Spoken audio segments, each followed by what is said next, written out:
हनुमानगढ़ पहुंचे भाजपा के राष्ट्रीय महामंत्री कैलाश विजयवर्गीय हुए मीडिया से रूबरू। हनुमानगढ़ भाजपा जिला कार्यालय में पहुंचे भाजपा के राष्ट्रीय महामंत्री कैलाश विजयवर्गीय मीडिया से हुए रूबरू। देखिए। आप देख रहे हैं Hindi news channel public plus Rajasthan. यदि आपने हमारे चैनल को अभी तक सब्सक्राइब नहीं किया है तो सब्सक्राइब करें और पेज को फॉलो जरूर करें।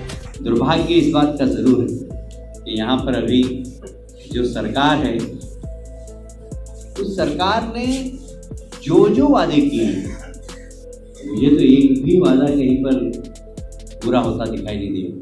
आप किसान भाई आप लोगों से कहा था कि सारा कर्जा माफ कर देंगे, बोला नहीं बोला? नहीं बोल कर गए। एक आध किसान का कर्जा माफ हुआ कि नहीं हुआ?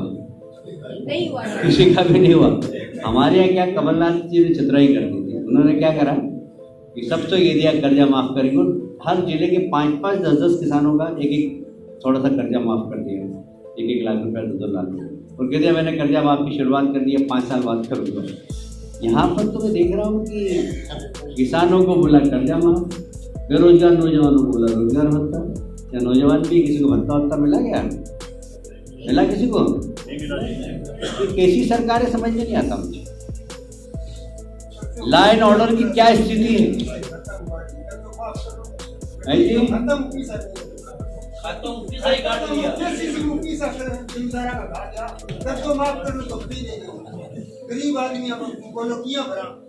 सही बात।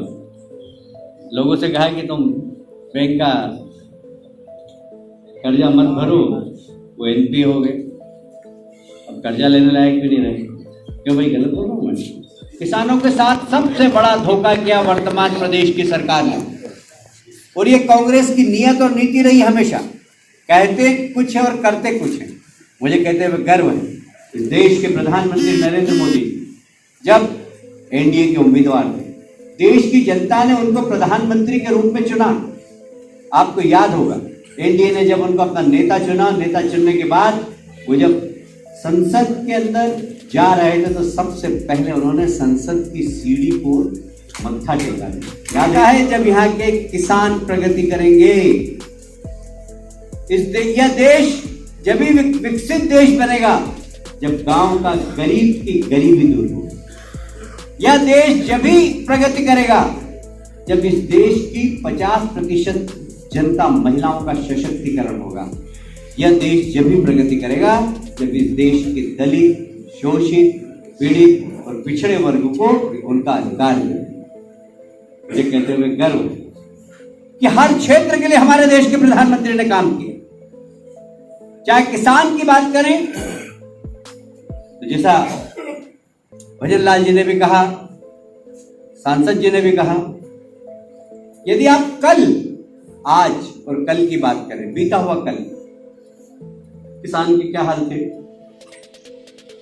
2014 के पहले क्या किसानों का उत्पादन सरकार खरीदती थी क्या? यहां पर एमएसपी की क्या हालत थे? देश के प्रधानमंत्री ने कहा कि मैं किसानों की आमदनी डबल करूंगा। आज एमएसपी आपको सही मिल रही है, आपको उत्पादन खरीदा जा रहा है, आपको समय पे खाद मिल रही है, किसान सम्मान निधि के रूप में आपके खाते में सीधा पैसा जमा हो रहा है। सारे विश्व के अंदर महामारी थी, सारे विश्व की अर्थव्यवस्था डगमगा गई, पर हमारे देश के प्रधानमंत्री ने चिंता नहीं की।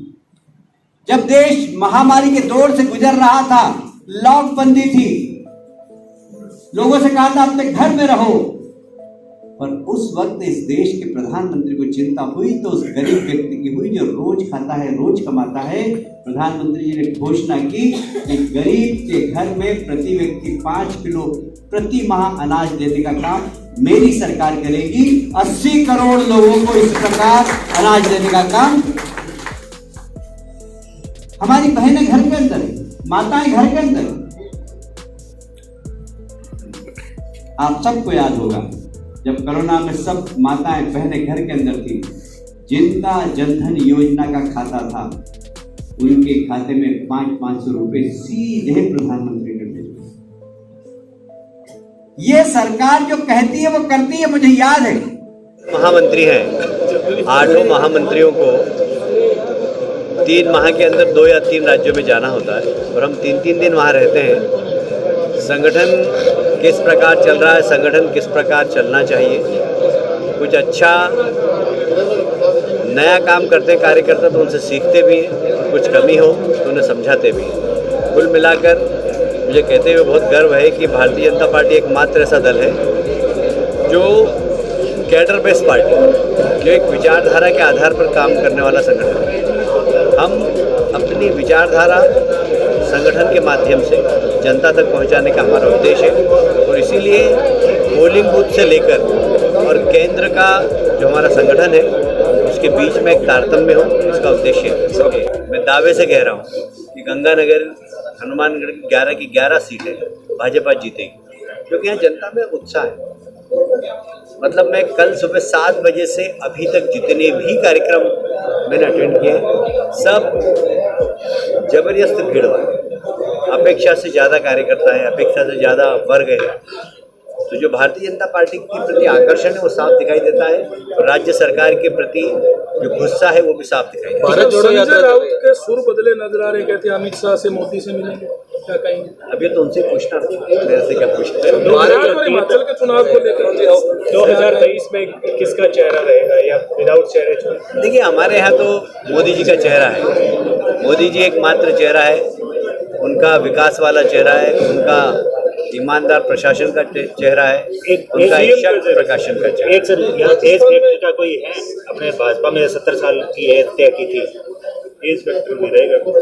देखिए, ये समय के साथ सब निर्णय करती है पार्टी, पर हाँ नए लोगों को मौका देने का भारतीय जनता पार्टी का प्रयास। परिवारवाद को लेके आपका क्या मानना है? साहब, गुजरात में जैसे टीके नहीं दिए, परिवारवाद के प्रति अभी भी पार्टी सख्त है, परिवारवाद को बिल्कुल बढ़ावा नहीं। गुजरात और हिमाचल के चुनावों को लेकर क्या कहोगे? दोनों जगह 2/3 बहुमत से भारतीय जनता पार्टी की सरकार बनने वाली है।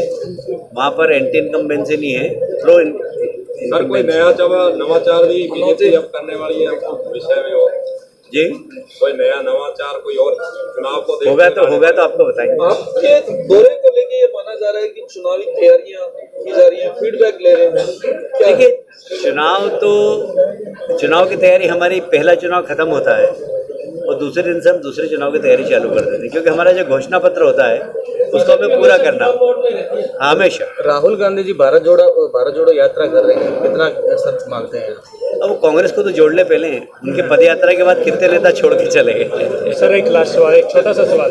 2013 में जिस प्रकार से कप्तान सिंह सोलंकी को प्रभारी बनाया गया था तो उन्होंने वसुंधरा राजे को एक चेहरा माना था, तो क्या मानते हैं इस पर भी आप कुछ कहेंगे? जैसे आपकी बार भी समय आएगा तो जरूर बताएंगे। आप देख रहे हैं Hindi news channel public plus Rajasthan. यदि आपने हमारे चैनल को अभी तक सब्सक्राइब नहीं किया है तो सब्सक्राइब करें और पेज को फॉलो जरूर करें। अपने क्षेत्र की ताज़ा व सटीक खबरों को देखने के लिए हमेशा जुड़े रहे पब्लिक प्लस राजस्थान से।